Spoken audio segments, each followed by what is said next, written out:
Yeah, let's do it. Sanders patiently running. Sanders, good cut. And another block. Sanders still going inside the 40.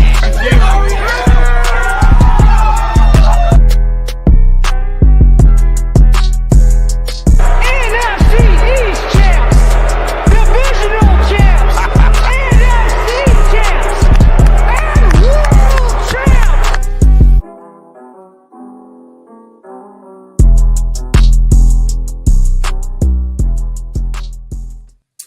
Hello, everybody, and welcome back to another edition of the Kelly Green Hour as the Philadelphia Eagles suffer their second loss of the season, falling to the Dallas Cowboys 40-34 with Gardner Minshew. Gardner Minshew played okay. He had over 300 yards passing, a couple touchdowns, but he also had a couple interceptions. The Eagles had 4 turnovers, and I think the biggest play of the game, which cost them the game, was a 3rd and 30 that the defense gave up that Josiah Scott, who was in the game for an injured Avonte Maddox, did not drop back far enough, quick enough, and Dak Prescott was able to hit T.Y. Hilton for 52. If the Eagles stop Dallas there, Dallas punts it, and the Eagles could potentially increase their 7-point lead to at least 10, and maybe the game is over from there. I'm your host, LJ Harrell, and as always, I'm joined by my co-host, Connor Donald. Connor, it wasn't a fun game to watch Christmas Eve, and it ruined my Christmas a little bit, I won't lie. Well, because I have a young toddler son, I guess nothing could have ruined Christmas. But knowing that I had my whole family over and we had the TV on that game strictly to watch that, and it all went down the way it went down. Listen, it was tough to watch. I have a very big question to ask on why Scott Squared is ever on the field at all. Boston Scott, Josiah Scott. I get Josiah Scott. I get Josiah Scott, but man, when I watch every play over and over, all I can think is if you just put your arms up, that is not a completed pass. All you got to do is put your arms up. Did you hear what Scott said? He said that that Dallas quick snap that they were kind of going over the signals or whatever, going over the coverage, and because Dak quick snapped it, he wasn't able to get back quick enough. Now I don't know. But I also blame Gannon. I also blame Gannon a little bit because that coverage, it was a dumb call in that coverage situation. Altogether. Like you made the comment, I think earlier, like in one of our chat rooms there, saying 24 for 24 on zone coverage. Yeah. And he was maybe 30% on man coverage. Like that tells you all you need to know. You were trying to stop the big play. And what did the opponent do? Yet again, they took what was given to them. And on some plays, they just ate the blown coverage. Josiah Scott is slow. Josiah Scott is very slow. He has very solid hips. He is not a very fluid mover. This is the reality of Josiah Scott. If that is your second, and the fact that they've continued to go back to him and not given the opportunity to like a Zach McPherson or given the opportunity to somebody else baffles me, because every time he is in there, go back and look at PFF, go back and not the grades. I know you hate the grades. Go back in PFF and look at how often he's targeted. Whenever Maddox has been out of the game, they target him like crazy because he is not good. He is really bad. He is excruciating to watch. He needs to go. And it also, and one thing about actually before we dive even further into this game, as always, follow us on Twitter at Kelly Green Hour. Follow Connor on Twitter at Connor10. You follow me on Twitter at LJHarrell54. Follow the Painted Lines on Twitter and YouTube at the Painted Lines, and follow Edge of Philly Sports on Twitter, Facebook, and YouTube at Edge of Philly Sports or EOP Sports. And if you're listening to us live, drop in the chat your thoughts on the game. Chris, what's up? How you doing? I hope your Christmas was well. Actually, before we get into that, Connor, I know you have a son, you and your girlfriend. How was Christmas with the family? Did you get any good Eagles presents at all?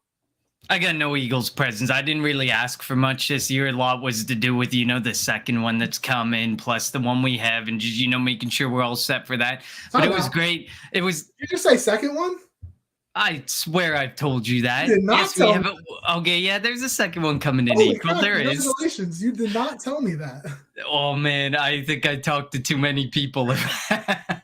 But yeah, so we got the stuff for that. And, I didn't really ask for a whole lot. It is what it is. I got tons of Eagles stuff. I'm like, I don't know if I need any more Eagles stuff, but it was great. I mean, it was the first time we ever pushed them with no nap. So it was kind of a traumatic day, but it was also an incredible day that I would never change for the world. So what about you, LJ? How was your Christmas? Well, the Eagles losing to Dallas. So as they were losing to Dallas, we left to go do like Christmas lights, go look at Christmas lights. So that was dreadful for me because I was not in a happy mood. Also in the chat, if you guys got any good Eagles stuff, let us know. I also got I got tickets for the Eagles Giants game. Now I'm in a conundrum because obviously I want them to beat the Saints so that they win the division, clinch #1 seed. But also I would like to see maybe Jalen Hurts and Devontae Smith and AJ Brown, Hassan Reddick, all those guys in the Giants game. No, but in all seriousness, that I want the Eagles to win. Yeah, I did get the Eagles Giants tickets. I was very grateful for them, so I'm looking forward to that game in a couple of weeks. But yeah, no, it was, like I said, it was okay. Chris says, "Is it crazy that I'm not even worried or concerned?" The only thing I'm worried or concerned about is Lane Johnson, will he be back for the playoffs? Avonte Maddox, will he be back? Because like we just said, Josiah Scott cannot be on the field, especially if you're going to face Dallas. Dallas will eat him alive. Why isn't, like you said, Zach McPherson, maybe Josh Jobe, hopefully see Chauncey Gardner-Johnson will be back? See, I'm also concerned about that because like everyone's like, oh, Chauncey Gardner-Johnson's going to be back. We're okay. Was it not just like Reed Blankenship got hurt a couple weeks ago and we were super concerned about the second safety position, and now Reed Blankenship's there and we're okay with it? Kevon Wallace has actually played well given the opportunity. And again, what's the one thing I told you about Reed or Kevon being out there prior to this Dallas game? They weren't going to be tested because they were facing teams that primarily run the ball. Reed Blankenship did not play a great game on Sunday because and they were facing a team that likes to throw the ball down the field. So that was always my issue. And you heard me say time and time again is they're not going to get tested until the Dallas game because you're going up against the Bears. They run the ball. The Giants, they run the ball. The Titans, they run the ball. So the Eagles weren't going to be going up against an opponent that's going to throw the ball and stretch the field and test those safeties until Dallas, and they got tested, and they definitely did not pass. And again, that 3rd and 30 is haunting my nightmares right now because there's no reason. Again, I don't know why. And at first I thought it was Slay, but the coverage, it wasn't Slay's fault. It was more Scott's fault. I put most of the blame on Jonathan Gannon because I just didn't like the call. And when it comes to Slay, I don't know why Slay was playing. It's 3rd and 30. You can run back. If he throws it short, you run up, rally, make a tackle, and force him to punt. You don't allow people to get way behind you. And again, it wasn't Slay's fault, but you got to be able to help the young guy that's the young guy that's next to you and Scott. If I'm the Eagles, I'm maybe calling up Cravon LeBlanc because he did comment on Twitter. He's healthy. He's available. If Maddox is going to be out going into the playoffs, which he's going to be on an extended period. We don't know if he'll be back for the first playoff game. I'd rather have LeBlanc out there than Josiah Scott.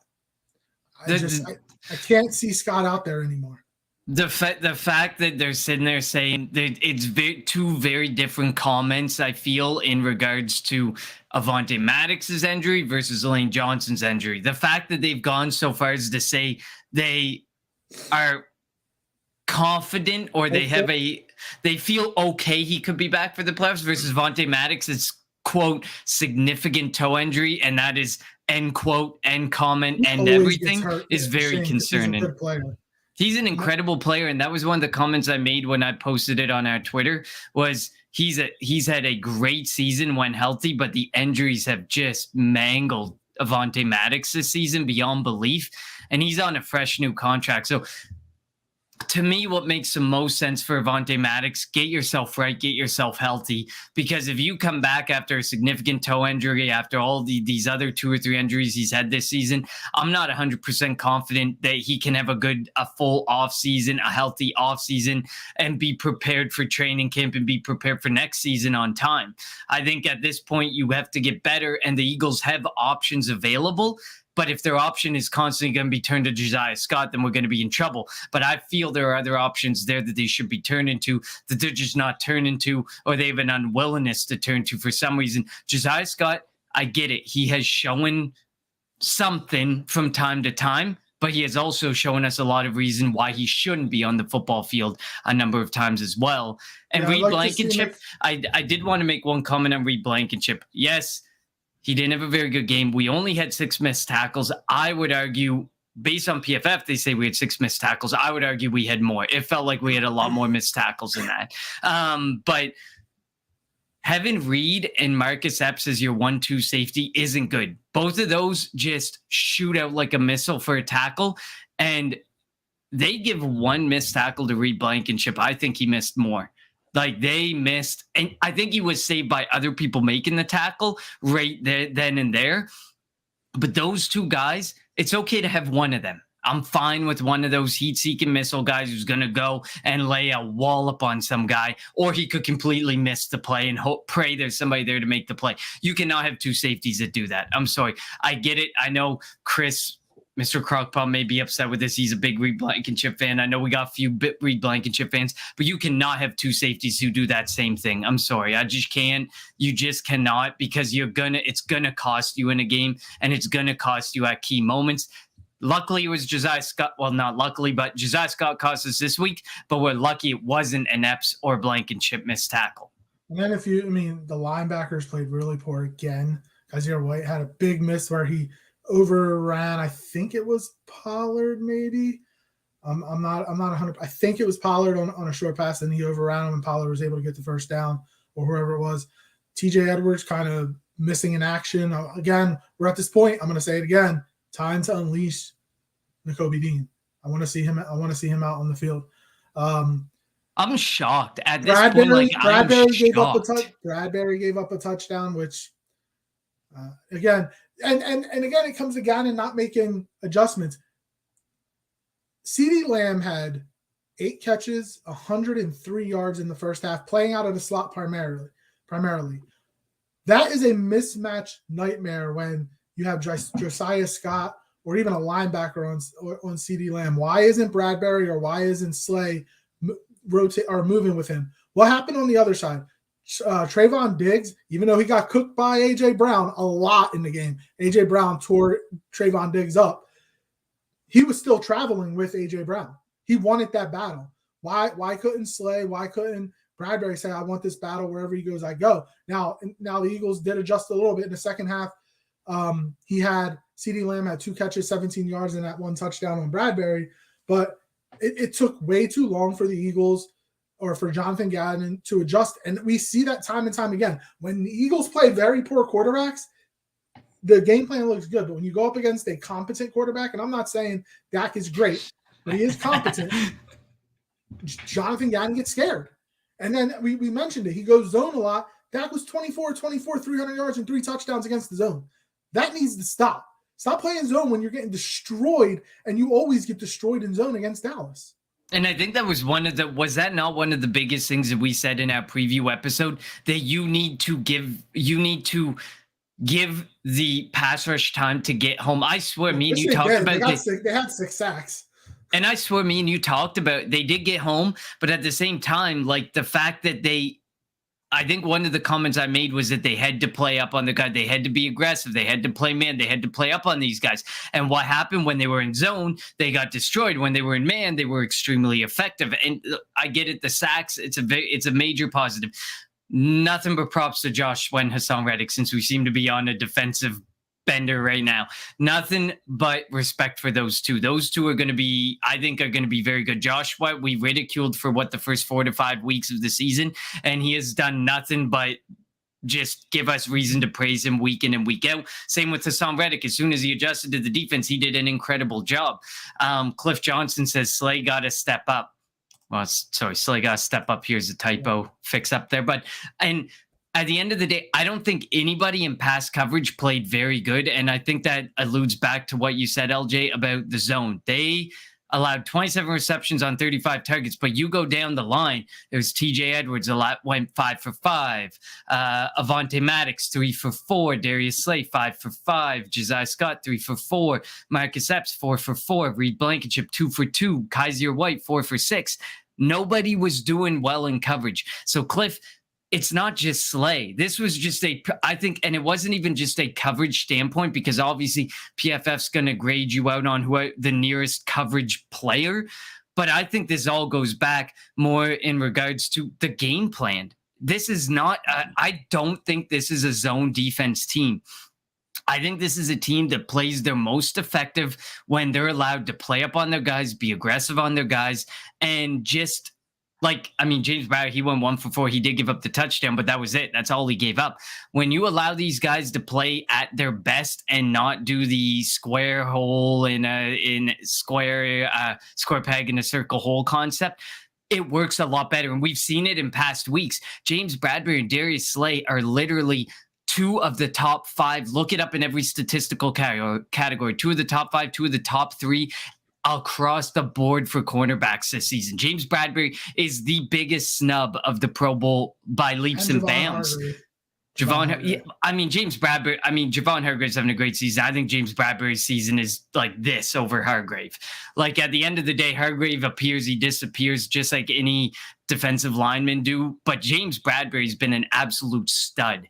And to me, that's the thing. You got to let these guys do what they do best. And in the games where you've let them do what they do best, they have proven to be the best I would argue the best cornerback duo in all of the NFL. And in this situation, you put them in a situation where they're playing more zone coverage than they are playing man coverage. And look what happened. They looked a shell of what we have been praising all season. Because Gannon got scared. And the worst part is the big plays that were given up weren't necessary. It wasn't necessarily that they were giving up big plays, and we've seen this week in and week out. It's that the quarterback just takes what's given to him. In zone coverage, you're going to take what's given to you all day, every day. It just so happened that the Josiah Scott situation was a complete blown coverage. But at the end of the day, they're fine with taking, like I said, TJ Edwards, 5 for 5. He gave up 42 yards. I talked about Avonte Maddox, 3 for 4. He gave up 25. This just goes to speak volumes to, they're just going to take what's given to them and they're going to take the easy third downs. And that just continued to be the situation. And we've seen Jonathan Gannon do this when he plays scared and he puts his team in zone coverage and he takes them away from what they're really good at.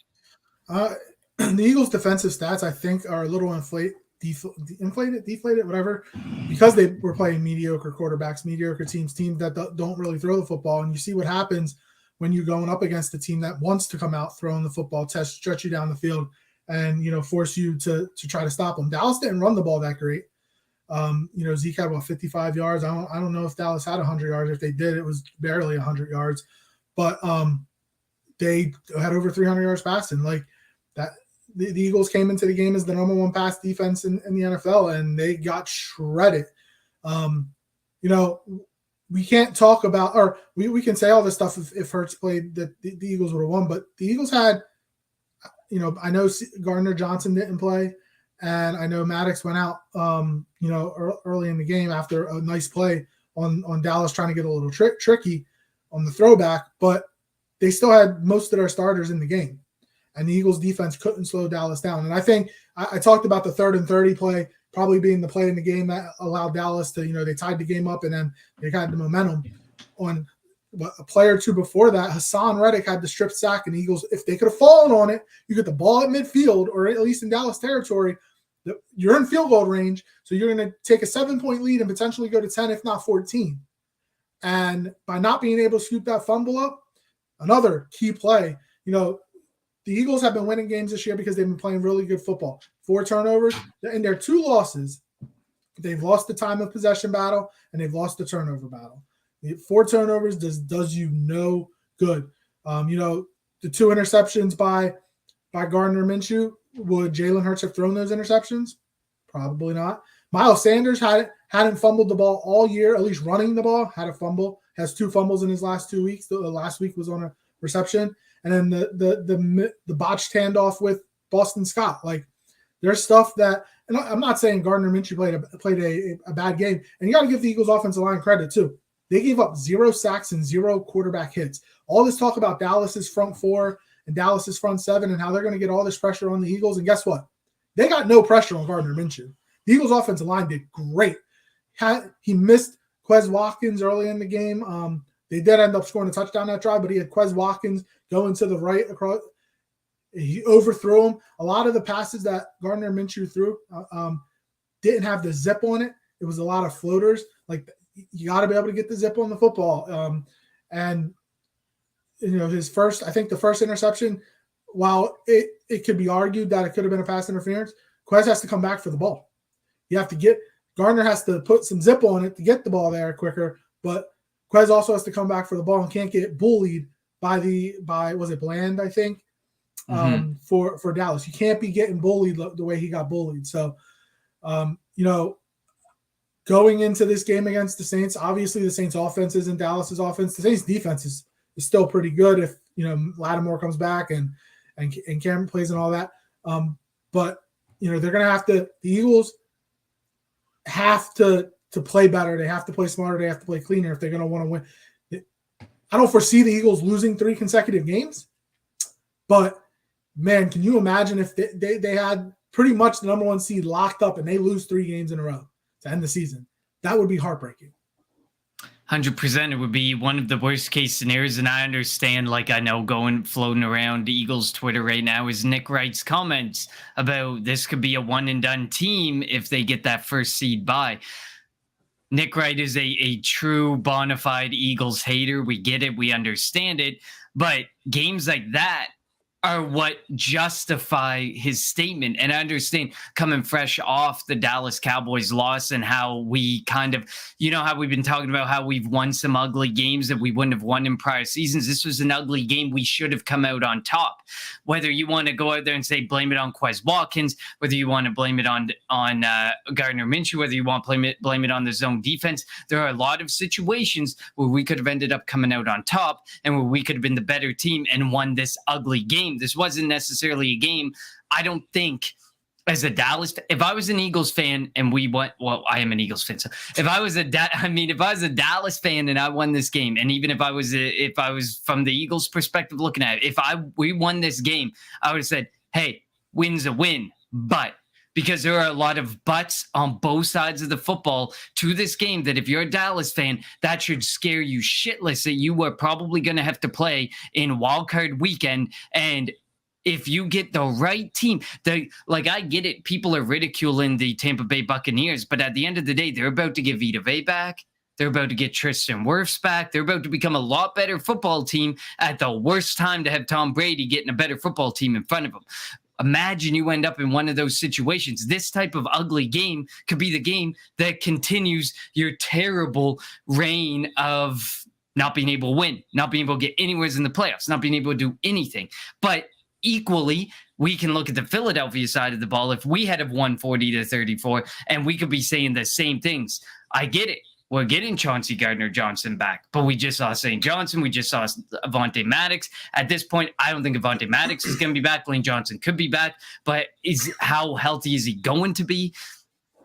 Games like this are what make you worry and make you feel like you could be a one-and-done team, and like the schedule worked really well into your favor. And I don't want this to be a really negative thing, but let's be serious here at the end of the day. Yes, you can look at the schedule and say, well, in season, the records were this, and this. At the beginning of the season, we, as a division, 3 of the teams with the easy schedule in the NFL were in the NFC East, and the other one, I think it was the Cowboys, were top 5. They were 5th. We all had top 5 easiest schedules based on last season, based on some modifications of strength of schedule. So at the end of the day, we have to sit there and think, we cannot lose these games like this. We cannot lose these messy games like this. These are the types of games we have to win to prove it wasn't just about the schedule. We are that team who can pull those games off and who can make that push. And I still do think that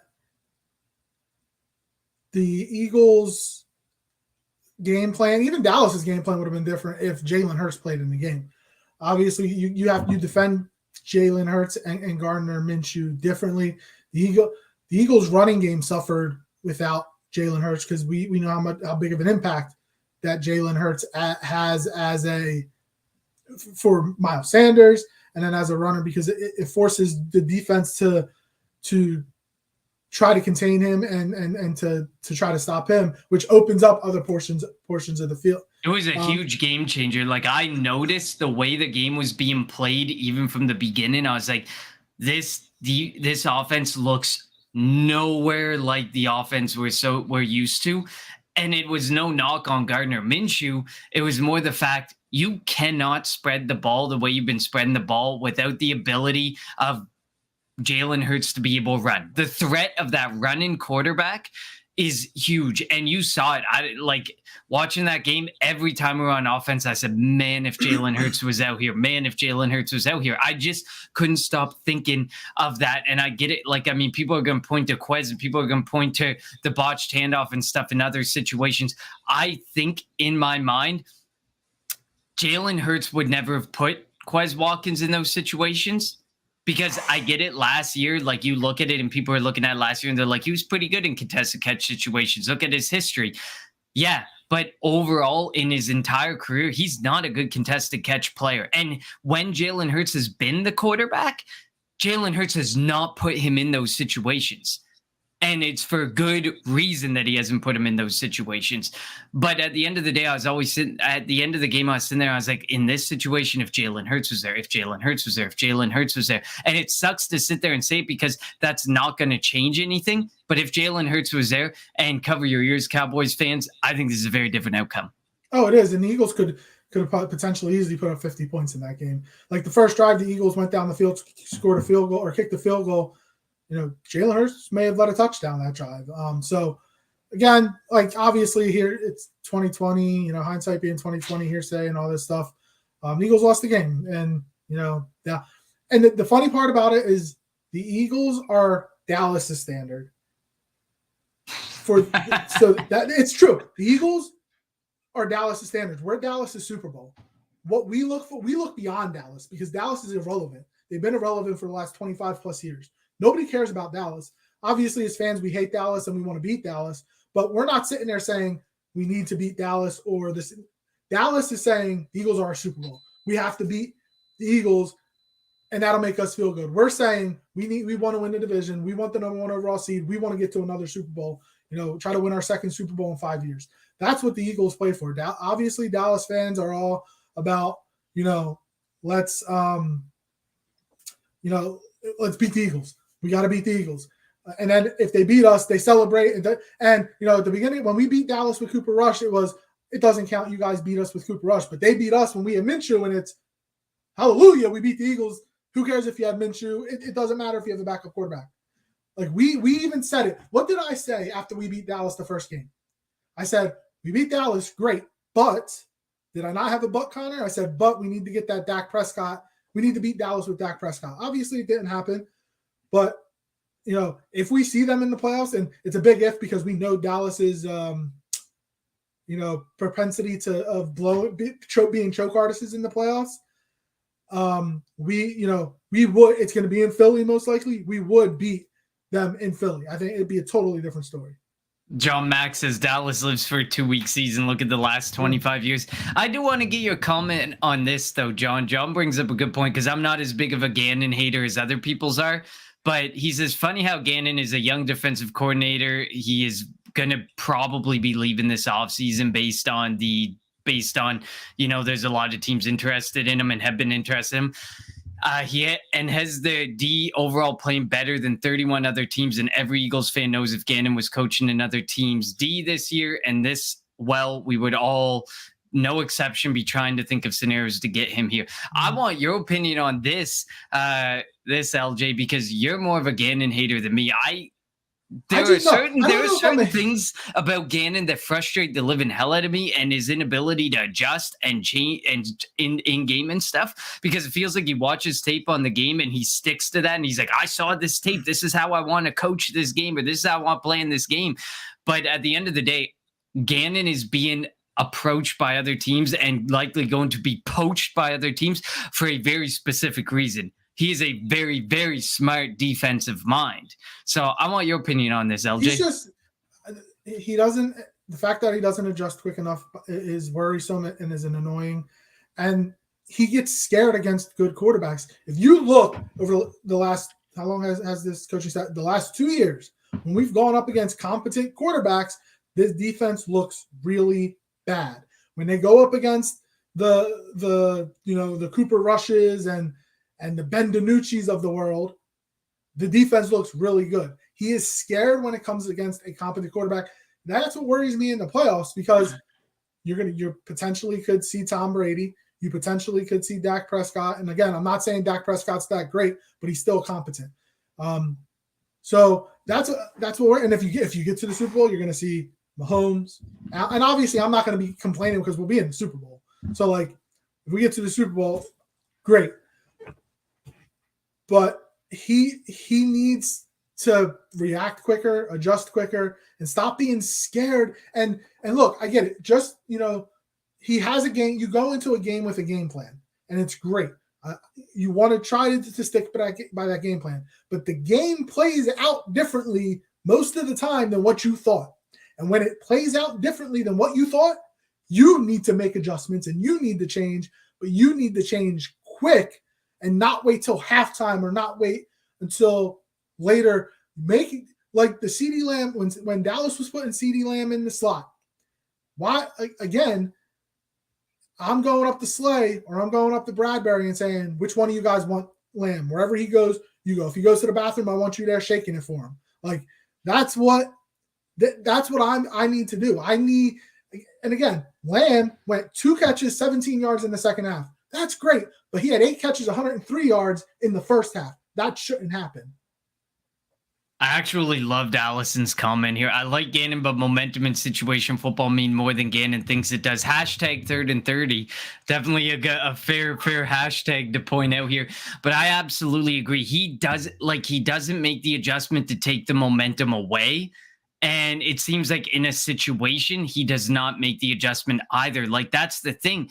When you're in that zone coverage, like you saw that 24 for 24 for Dak Prescott, he was 27 for 35 on the day. 24 for 24 that came on strictly zone coverage against man. 3 of 11 against man. Like exactly. He doesn't understand momentum and a situation and taking advantage of a situation and taking momentum away.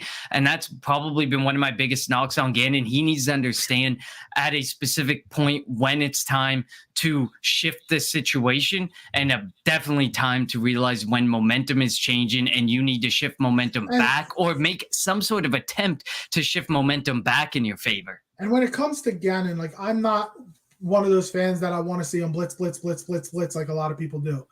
But adjust.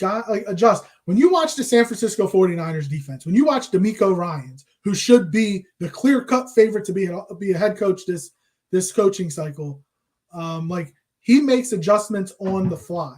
Why can't Gannon make these adjustments on the fly? That's the frustrating part about it. Again, I'm not Gannon's biggest fan, but I want to just adjust, my guy. Like you're gonna see Gannon's defense against Andy Dalton this week. They're gonna look good because Andy Dalton sucks. You're gonna see him against the Giants and Daniel Jones, and granted, depending on what happens this week, it'll be all backups. But if the starters had to be out there against Daniel Jones, they're gonna look good because Daniel Jones sucks. But when you go up against a competent quarterback, he's scared. He coaches scared, and that's my issue going into the playoffs. And John says, and that right there goes back to him being very stuck in his ways. And it feels like the Eagles always take a defensive coordinator who's stuck in their ways. Look back at Jim Schwartz. Yeah. Same, identical. They're stuck in their ways. They don't understand, back to Allison's comment, momentum, taking away momentum, and then situational football and figuring out what you need to do to really shift the momentum and change the situation you're being put in. He was constantly putting himself in a situation where Dak Prescott said, hey, if you're going to play like this, I'm going to take the 5 yards here, the 6 yards here, the 4 yards here. You only need 10 yards. All you got to do is work 10 yards. that's how they pretty much worked. The Cowboys worked. They knew we just need 10 yards. And they just played it that way because that was the situation they were constantly being provided. We just need to make it a manageable second down, manageable third down. Here we go. Here's an opportunity. Get those 10 yards. And then in 3rd and 30, they said, here, we need to get our 30 yards. And here was this amazing opportunity to get the 30 yards. That was a rare, like, situational instance, like Allison points out.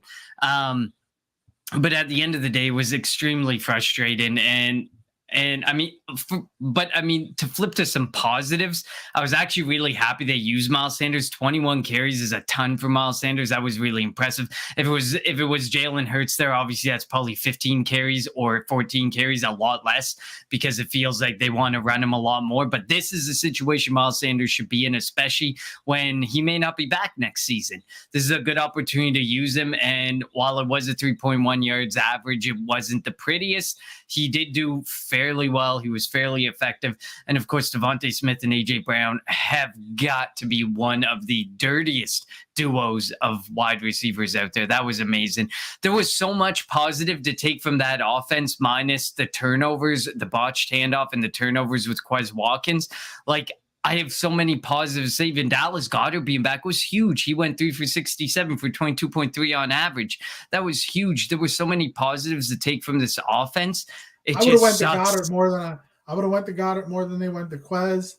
Dallas Goedert. It was 3 for 3, and Quez Watkins, it was 5. They targeted Quez 5 times. The Eagles kept that Dallas. I think that they came into the game ranked 2nd in the league in sacks, to 0 sacks, as I mentioned before, 0 quarterback hits. Micah Parsons had maybe 1 tackle. I don't know. He did have the force. I think he had the forced fumble on Miles Sanders. DeMarcus Lawrence, when the Eagles had that, I think it was either 3rd and goal or 4th and goal from the 1. He was chirping, saying, "Yeah, bring it, bring it, bring it." The Eagles QB sneaked it. They knew it was coming, and Gardner Minshew was still able to score a touchdown. The last drive, the Eagles went down the field pretty easily too, down the field, and then, not having Lane Johnson out there on the right side kind of brought Dallas was able to bring the pressure on Minshew, and he wasn't able to hit, find any receivers. And man, that would have been an awesome way to win the game if they were able to score on that last drive. As you mentioned, AJ Brown and Devontae Smith having great games, both over 1,000 yards. So yes, there are positives from the game. It was just frustrating because it was a game the Eagles had 2 10-point leads. The Josh Sweat's pick 6, like, that was a thing of beauty. All the momentum. So nice. They had the momentum early on and just weren't able to hold on to it. And it just stinks losing to Dallas. Like, I get it. We don't base our season off beating Dallas. We base our season, obviously, winning playoff games and trying to get to the Super Bowl. We're not Dallas fans who base their season off of beating us because that's who they want to be after being irrelevant for the last 25 plus years. But we'll see going into this week's game against the Saints. And the one thing I do want to say is the dumbest beat writer that covers the Eagles, Elliot Shore-Parks, talking about they need to win by style points this week. Bro, there is no college football playoff committee. There is no committee that's going to seed these teams. All they have to do is win. They can win, they can get healthy, and then take care of business in the playoffs. I don't care if they win 2-0. Would it be frustrating? Sure, because that means the offense didn't do anything, and we're all having heart attacks into the 4th quarter. But all the Eagles need to do is win, clinch the division, clinch the number 1 seed, and we'll hopefully get Jalen Hurts back. I actually think Jalen might play this week, but he doesn't need to, but I think he's going to want to.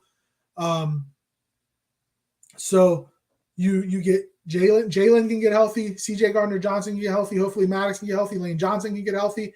Get some of these guys off the feet in the game I'll be going to. It'll be another COVID replacement game against the Giants, but like get Kelsey out there for his first snap and then let Cam Jurgens play. Let's see Driscoll. Let's see, Petta. Let's see all the young guys go out there and get a chance because we need to be healthy come January 22nd.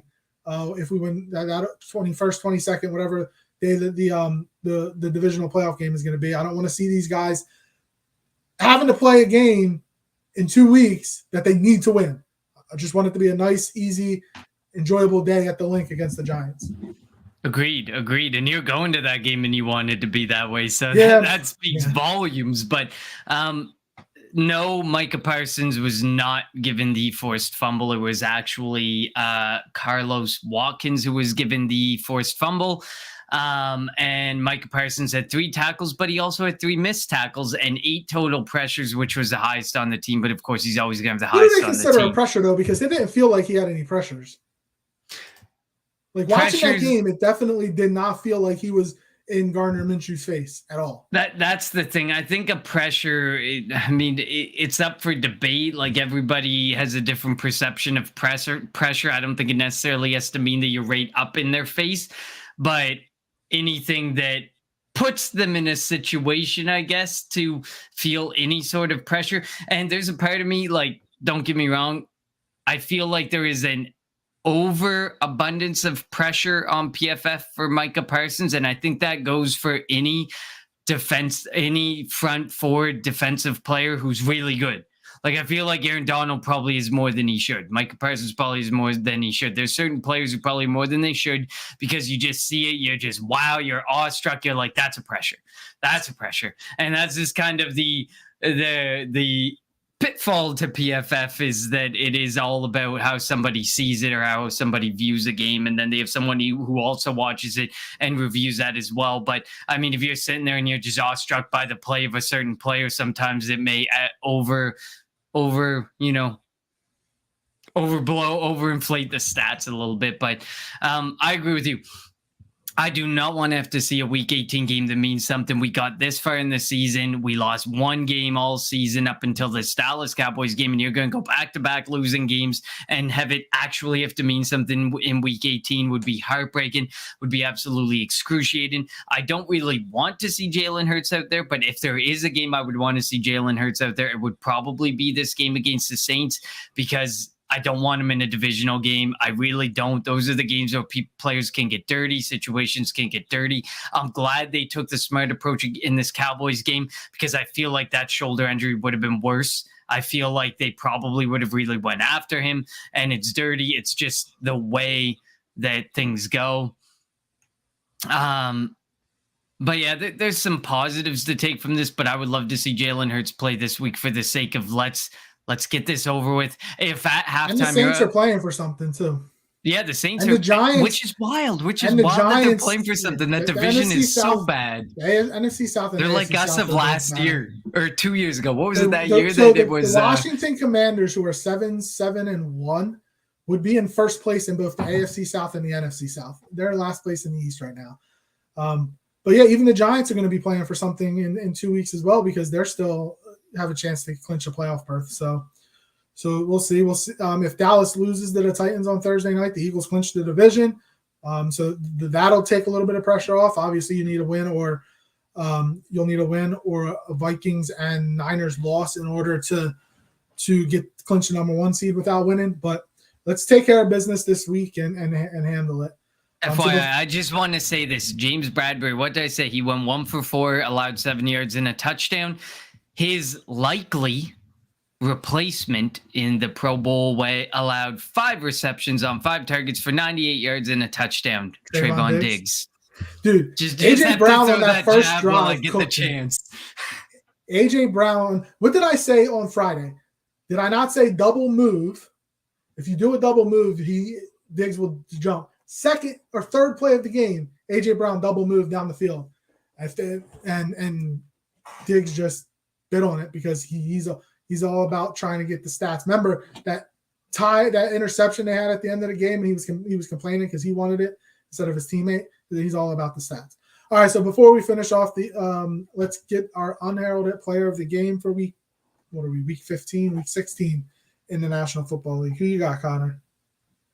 I had a hard time with this between 2 players, and it was either Baker Mayfield or Cam Akers. So I'm going to go with Cam Akers, because Cam Akers has had a rough go of it. Like, the injury, and then he didn't really get an opportunity. It seemed like there was a falling out going on with Sean McVay, and then he goes off 23 carries, 118 yards, 3 touchdowns, and a absolute, listen, Is slaughtering the Broncos that impressive? Not really this season because the Broncos are 4-11 now. But the fact that the Rams beat them 51-14, and the Rams are essentially playing with backups almost across the board, to me is impressive enough that Cam Akers gets it. I'm not a huge Cam Akers fan. I don't think he's as good as some people give him to be, but I think he is a formidable RB2. I think he's somebody who can work, who can push a pile, he can do his job, he can do his thing. He's not an RB1. I don't think he's someone like Christian McCaffrey. I don't think he's somebody like Saquon Barkley, someone who's going to take the bulk of the workload and be a consistent option for you week in and week out.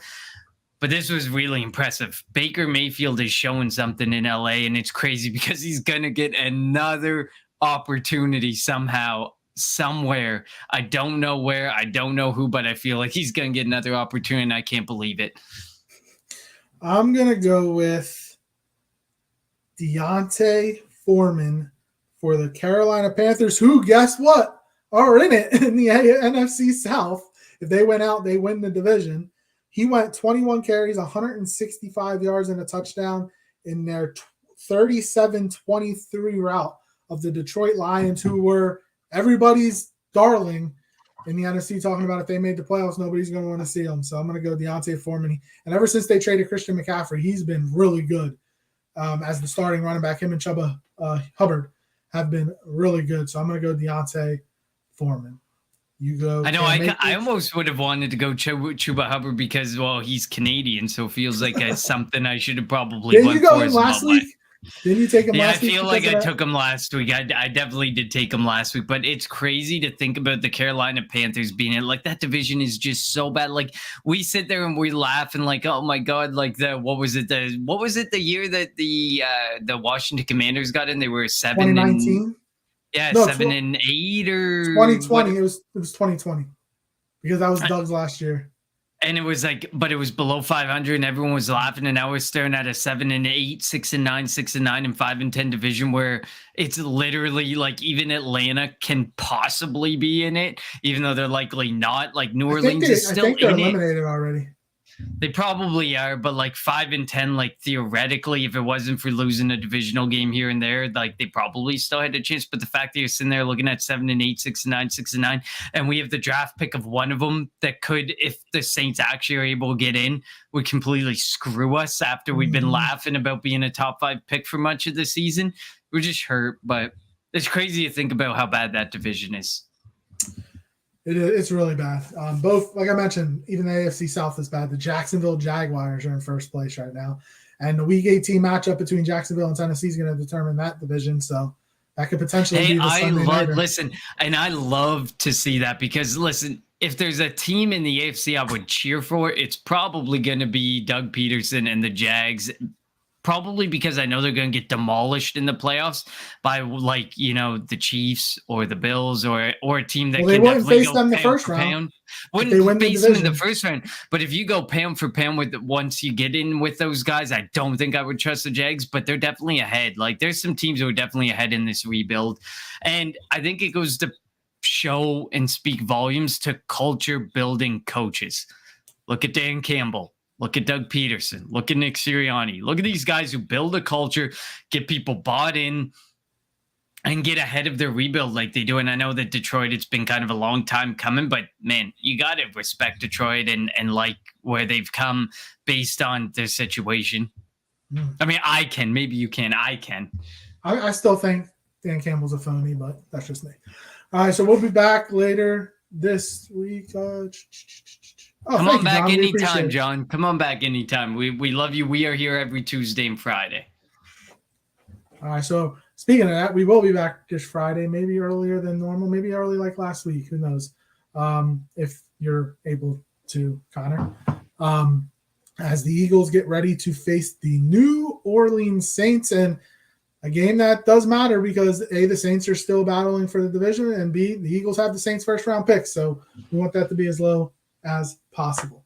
As always, follow us on Twitter at Kelly Green Hour. Thank you all for chiming in in the chat. We appreciate all the back and forth with everybody. For Connor, I'm LJ. Thank you for listening and tuning in to the Kelly Green Hour. You want Philly food? Yeah, let's do it. Sanders patiently running. Sanders, good cut.